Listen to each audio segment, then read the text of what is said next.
మన ముకుందాలో లాంగ్ హారాల పండుగ నవంబర్ 8 నుంచి 16 వరకు ఫ్లాట్ 9.99% VA తో వివరాలకు సంప్రదించండి.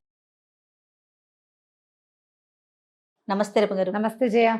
రమగారు, మన ఇంట్లోకి నెగిటివ్ ఎనర్జీ వచ్చింది అని మనకి ముందుగానే ఆ సంకేతాలు ఏమైనా తెలుస్తాయంటారా? నెగిటివ్ ఎనర్జీ అంటే పాజిటివ్ ఎనర్జీ లేకపోవటమే నెగిటివ్ ఎనర్జీ. అంతే కదా.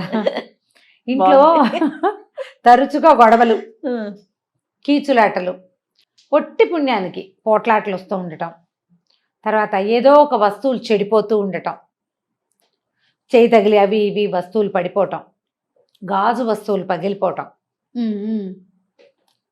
ఎవరో ఒక మనిషి ఊరికే అడ్రస్ అడగడానికి వచ్చిన వాడి గురించి కూడా మనం పోట్లాడుకుంటాం. ఎందుకో కారణం ఉండదు, ఏముండదు. ఏది సంకల్పించినా మొదలుపెట్టిన పనులు ఆగిపోతూ ఉంటాం. ఎక్కడికైనా వెళ్దాం అనుకుంటాం, ఓ మాట్లాడేసుకుంటాం సినిమాకి వెళ్దామని, టికెట్లు దొరకవు. అది ఓసారి అయితే క్యాజువల్గా, ప్రతిసారి అయితే ఓకే ప్రయాణం ఏర్పాట్లు అన్నీ చేసుకుంటాం. టికెట్లు క్యాన్సిల్ అయిపోవటమో, మనకే ఏదైనా రాకపోవటమో అయిపోతుంది. డబ్బులు కుదరకపోవటం, ఇట్లా వస్తుంది అనుకున్న డబ్బు రాకపోవటం, ఏమిటో మొహాలు బ్రైట్గా లేకపోవటం, ఫేస్లో కూడా తెలుస్తుందండి. ఫేస్లో కూడా తెలుస్తుంది. నెగిటివ్ దిష్టి తగిలిన మొహాలు ఎలా ఉంటాయి? ఓకే ఓకే, డల్గా ఉంటాయి కదా. నెగిటివ్ ఎనర్జీ అంటే ప్రధానంగా ఏంటంటే నకారాత్మక శక్తి అని చెప్తారు తెలుగులో. సకారాత్మకము, నకారాత్మకం, పాజిటివ్, నెగిటివ్. ఏదైనా ఒక బ్యాడ్ థింగ్, ఈవిల్ థింగ్ మనని వెంబడించడం.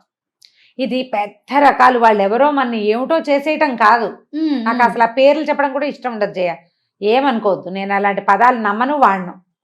వాళ్ళు ఎవరో మనకి చెడుపు చేయాలని ఏదైనా క్రియలు చేయటమే అని అనుకోవద్దు. మనమే నెగిటివిటీని సృష్టించుకుంటూ ఉంటాం. ఎస్, ఇప్పుడు ఏదైనా చేద్దాం అనుకున్నాం, సినిమా అంటే టికెట్లు దొరకద్దు, టికెట్లు ఎక్కడ దొరుకుతాయి? ఈ రోజుల్లో ఇలాంటి డైలాగులు ఒక 5-6 వస్తాయి. అంతే వచ్చేసింది. ఇద్దరు ట్రై చేస్తారు, ఇద్దరు ఇలా అంటారు. ఈ ఇద్దరికి ఉత్సాహం కూడా పోయిద్దండి. వీళ్ళకి ఉత్సాహం పోతుంది, వాళ్ళ నెగిటివిటీ వీళ్ళ మీదకి వస్తుంది, పని అయిపోతుంది. ఇదొకటి. అక్కడి నుంచి మనకి చుట్టుపక్కల వాళ్ళు, జనాలు, ఫ్రెండ్స్, అబ్బో వీళ్ళు మీరు బాగా సక్సెస్ అయ్యారని వాళ్ళు అవతల వాళ్ళు పదే పదే మాట్లాడడం. ఎప్పుడో ఒకసారి మన ఆరా తూట్లు పడిపోతుంది, ఆ నెగిటివిటీ మన మీదకి వచ్చేస్తుంది. ఇక మనకి లేదా ఏదైనా ఒక్క దుస్సంఘటన జరిగిందనుకో, మనం దానివల్ల అన్నిటినీ నెగిటివ్గానే ఆలోచించడం మొదలు పెడతాం. ఏది పాజిటివ్గా స్టెప్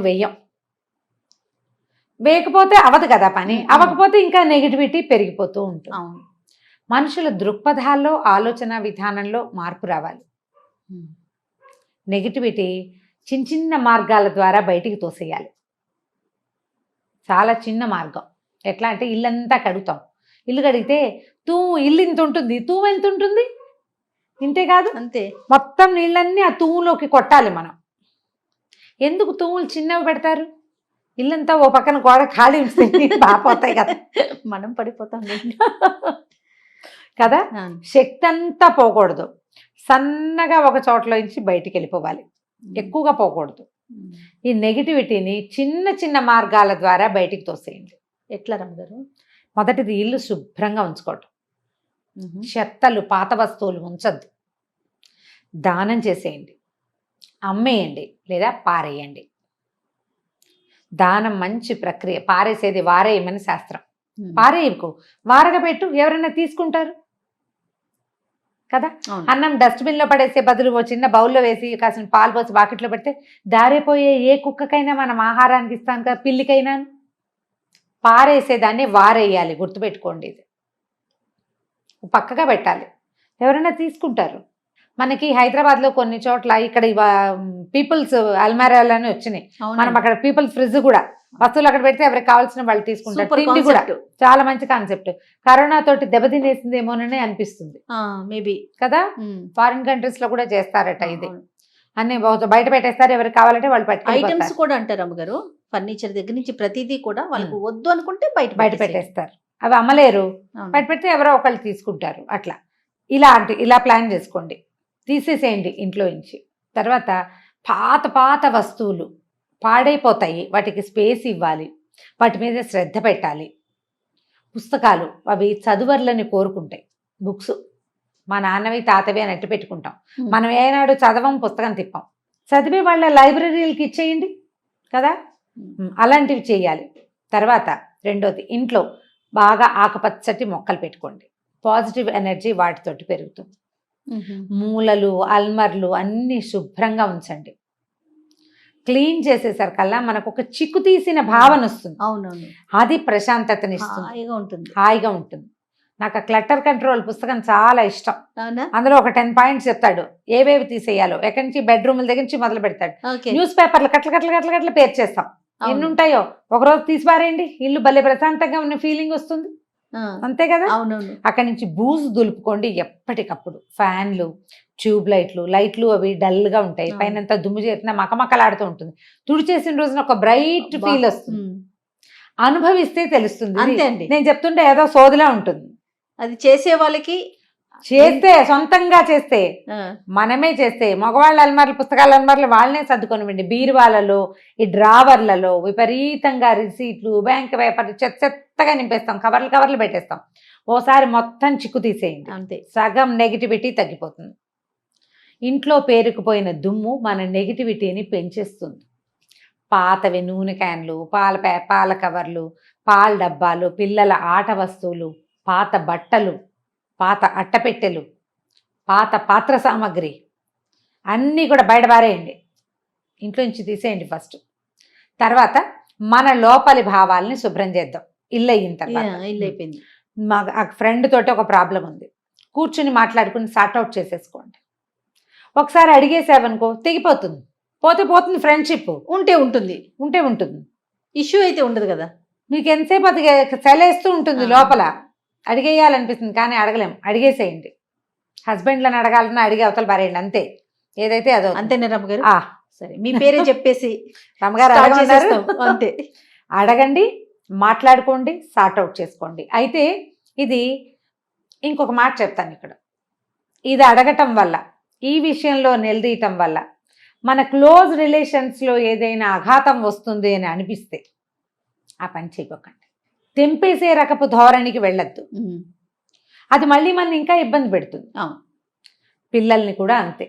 చక్కగా హెయిర్ కట్లు నీట్గా చేయించండి. పిల్లలు గోల్డ్ కట్ చేయండి, చెవులు శుభ్రం చేయండి, తలకి బాగా నూనె రాయండి, క్లోజ్ చేసుకోండి పిల్లల్ని. నెగిటివ్ ఎనర్జీ తగ్గిపోతుంది. పిల్లల నవ్వులు, ఆటలు, వాళ్ళు హాయిగా ఉండటం, కేర్ఫ్రీగా వాళ్ళతో మనం ఉండటం, వీటితోటి ఇంకో కొంచెం సంతోషంగా ఉంటాం. ఇంట్లో ఎప్పటికప్పుడు కాస్త ఒక అగరబత్తి వెలిగించుకుంటూ ఉండండి. సాయంకాలం అయ్యేసరికి ఒక ధూప్ స్టిక్ వెలిగిస్తే సాంబ్రాణి పొగలో సగం నెగిటివ్ ఎనర్జీ బయటికి వెళ్ళిపోతుంది. నెగిటివిటీ పెంచిన కొద్దీ పెరుగుతుంది. మీకే డల్గా అనిపించింది, బయట నుంచి వచ్చారు, చాలా డల్గా ఉంది, విసుగు పుట్టేస్తుంది, ఏంటో ఒక తెలియని నిస్సత్తువ.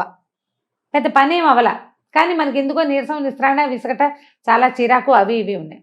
చక్కగా ఒక చాక్లెట్లు ఉంచుకోండి ఇంట్లో. ఓ చాక్లెట్, ఓ బెల్లం ముక్క నోట్లో వేసుకుని, చాక్లెట్ అయితే పీడా పోయి బెల్లం ముక్క వేసుకోవచ్చు నోట్లో వేసుకుని, ఒక గుప్పెడు ఉప్పు తీసుకుని బాత్రూంలో బకెట్ నీళ్ళల్లో పోసి పడేసుకోండి. ఉప్పుని కరగబెట్టేసి ఆ నీళ్లతోటి స్నానం చేయండి. స్నానం చేస్తే సగం ఎనర్జీ పోతుంది. అంతే. ఎంత బాగా పనిచేస్తుందో చేయ. పిల్లలకి ఒకవేళ పిల్లలు డల్గా ఉంటే 2 ఉప్పురాళ్ళు దిగదొచ్చి నీళ్ళల్లో పడేయండి. కాళ్ళు చేతులు మొహం కడిగించండి. ఆ ఒంటి మీద ఉన్న బట్టలు మార్చేసుకోమనండి. ఫ్రెష్ ఫీల్ వస్తుంది. విసుగ్గా ఉంది, దుప్పట్లు మార్చేసుకోండి. బెడ్షీట్లు, టవల్స్ ఎప్పటికప్పుడు మార్చుకోండి.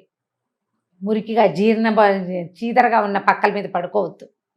రాత్రి 10 గంటలకు 9ంటికో స్నానం చేసి దుప్పటి మార్చేసుకుని చక్కగా లేత రంగు దుప్పటి వేసుకుని దాని మీద పడుకుంటే ప్రశాంతంగా నిద్ర పడుతుంది. చేసి చూడండి, తెలుస్తుంది తప్పకుండా.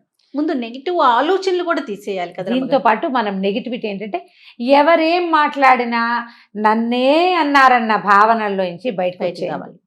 ప్రతిదీ వాళ్ళు మీన్ చేశారని అనుకోవద్దు. చేస్తే వ్యాలిడ్ పాయింట్ అండి ఇది. చేశారు, చేసినా సరే మనం పట్టించుకోవద్దు. అంతే. ఎందుకంటే వాళ్ళు మీన్ చేసి ఒక మాట అని వదిలేస్తారు. మనం ఏం చేస్తాం, దాన్ని ఇంత గంపాలు ఎత్తుకుని మోసుకుంటాం. అనేసిన వాడు ఫ్రీ అయిపోతాడు, మోసేవాడు బరువెక్కిపోతాడు. మోతలు పెట్టుకోవద్దు. నెగిటివ్ ఎనర్జీలో 90% మోతే ఉంటుంది. దాన్ని మోసుకుంటూ ఉంటాం రకరకాలు. అప్పుడు అలా అన్నారు, ఇప్పుడు ఇలా అన్నారు లాంటివి. ఏమైనా మీన్ చేశారా, లేకపోతే వాళ్ళు ఏదో మామూలుగా విషయం చెప్తే అది నన్నే అన్నారేమో లాంటి భావాలు అనగానే ఇక మనకి డౌన్ అయిపోతుంది మన బండి. అవును. ఇప్పుడు ఎవరికి వాళ్ళే యునిక్, నాకు సాటి నేనే, అంతే. నాకెవరు పోటీ లేరు అనుకోవాలి. వచ్చింది చేసుకుంటాను, నా భర్తకి నా పిల్లలకి ఇబ్బంది లేకపోతే చాలు, మిగిలిన సమాజంతో నాకేమిటి. ఇది రెగ్యులర్ డైలాగ్ కాదు, ఇలాంటప్పుడు మనం అనుకోవాలన్నమాట. రెగ్యులర్గా కదా, రెగ్యులర్గా ఇలా అనుకోకూడదు, సమాజంతో కలిసే ఉండాలి మనం. మనకు ఒక అవసరం వచ్చినప్పుడు చివుక్కుమంటుంది అనుకోవాలా, అనుకోవాలంటే అప్పుడు మనం ఏం చెప్పుకోవాలి, ఏంటి వీళ్ళెవడో నన్ననేది, నాకేం తక్కువ, వీళ్ళు నన్ను అంటామేంటి, బోడి వీళ్ళకి మాత్రం ఏమొచ్చు, పోనీ నాకు రాదనుకో, వాళ్ళకి మాత్రం మహా వచ్చా అనుకోవాలి. ఇలా రివర్స్లో కనుక ప్రశ్నించుకుని మిమ్మల్ని మీరు బూస్టప్ చేసుకోవాలి. ఎప్పుడు 2 పాయింట్లు గుర్తుపెట్టుకోవాలి జయ. ప్రతి మనిషికి లోపల ఒక కిడ్ ఉంటాడు, ఒక పిల్ల, అది చంటి పిల్ల. దాన్ని ఎంత ముద్దు చేయాలో అంత ముద్దు చేయకూడదు. రెండు ఎలాగా, మన దగ్గరే ఒక పిల్ల ఉంది, అది ఏడ్చినప్పుడు ఎత్తుకోవాలి, అది ఆడుతున్నప్పుడు వదిలేయాలి. ఆడుతున్నప్పుడు కూడా సంగలో పెట్టుకుంటావా నువ్వు, పెట్టుకోవు, ఏడ్చేటప్పుడు కదా దాన్ని ఎత్తుకునేది. అంతే కదా. మన లోపల బేబీకి కష్టంతో వచ్చినప్పుడు దాన్ని ఓదార్చుకో, శబాష్ శబాష్ నువ్వు చాలా గొప్పదానివి, నీ అంతటి వాళ్ళు ఎవరు లేరు. అది ఉత్సాహంగా ఉన్నప్పుడు ఏగురు, ఇంకా ఏం పర్వాలా. ఇది గుర్తుపెట్టు, బ్యాలెన్స్ తెలియాలి, ఆ బ్యాలెన్స్ తెలియాలి. ఎప్పుడు నీ బేబీని ఓదార్చుకుంటూ ఉన్నావా, ఇక అదే సంగతి నీ సంగతి. లేదా దానికి ఏ ఓదార్పు లేకుండా దాన్ని వదిలేసావా, అది ఇబ్బంది. అంతే. ఈ ఇన్నర్ కిడ్ని ఎట్లా బ్యాలెన్స్డ్గా ముద్దు చేయాలి, ఎలా ప్యాంపర్ చేయాలి, ఎలా ట్రైన్ చేయాలి అనేది ఎవరికి వాళ్ళకి సొంత పాఠం ఉండాలి. ఈ పాఠాన్ని సక్సెస్ఫుల్గా చేయగలిగే వాళ్ళు బాగా పైన ఉంటారు ఆడవాళ్ళు. అన్నిటా వాళ్ళు ఏదనుకుంటే అది చేసేయగలుగుతారు. మానేసినప్పుడు మానేస్తారు, అది వాళ్ళ ఛాయిసే, అంతే, అది వాళ్ళదే ఛాయిస్. వీళ్ళు బ్రైట్గా ఉంటారు, అంత మాత్రాన వాళ్ళకి కష్టాలు లేవని అనుకోవద్దు, వాళ్ళకు ఉంటాయి ఇబ్బందులు. ఆ ఇబ్బంది వచ్చినప్పుడు ఆ బేబీని నిద్రపుచ్చుకోవడం వాళ్ళకి వచ్చు. ఈ లోపల ఉండే పాపాయిని దాన్ని నర్చర్ చేయటం వాళ్ళకి వచ్చు. అవకాశం వచ్చినప్పుడు రెచ్చిపోతారు, హాయిగా అన్నీ చేసుకుంటారు. ఇబ్బంది లేనప్పుడు ఒక రకంగా, ఇబ్బంది ఉన్నప్పుడు ఒక రకంగా మన లోపల వ్యక్తిని మనం ప్యాంపర్ చేసుకోవాలి. అప్పుడే మనం మన చుట్టూతా ఏర్పడుతున్నటువంటి నెగిటివ్ ఫోర్సెస్ నుంచి మనని మనం రక్షించుకోగలుగుతాం. ఆడవాళ్ళు తమని తాము రక్షించుకోగలిగిన స్త్రీ తన కుటుంబాన్ని హ్యాపీగా రక్షిస్తుంది. ఆమె కనుక ఒక టీచర్ అయితే ఆవిడ స్టూడెంట్స్ అందరూ బాగుంటారు, ఆవిడ ఒక మదర్ అయితే ఆవిడ పిల్లలందరూ బాగుంటారు, ఆవిడ ఒక సంస్థకి హెడ్ అయితే మొత్తం సంస్థ అంతా బాగుంటుంది. ఒక్కళ్ళు సరిగ్గా ఉంటే వీళ్ళ నుంచి వచ్చే మాటలు జనాలు హాయిగా వింటారు. ఇందులో నెగిటివిటీ లేదు, ఓన్లీ పాజిటివిటీ ఉంది. ఉంటాయి నెగిటివ్ మాటలు, నెగిటివ్ విషయాలు ఉంటాయి, వాటిని తప్పించుకోవడం ఎలాగో నేర్చుకుంటాం మనం. ట్రై చేయాలి కదా, షూర్గా కదా. అవునండి. గుర్తు చేసుకోండి, మన జీవితంలో ఎవరెవరు చాలా పాజిటివ్గా స్పోర్టివ్గా ఉన్న ఆడవాళ్ళు ఉన్నారు, మనం ఉన్నామా అందులో చూసుకోవాలి, ఆలోచించాలి. అందరూ ఉండాలి, మగవాళ్ళు కూడా ఉండాలి. మనం మామ్స్కి ఎక్కువ చెప్తాం కాబట్టి ఆడవాళ్ళకి చెప్తున్నాం కాబట్టి ఈ మాట చెప్తున్నాను. మగవాళ్ళైనా తమ లోపల కిడ్ని ఇలాగే చేసుకోవాలి కదా. అంతే రమ్ గారు. నమస్తే. నమస్తే జయ.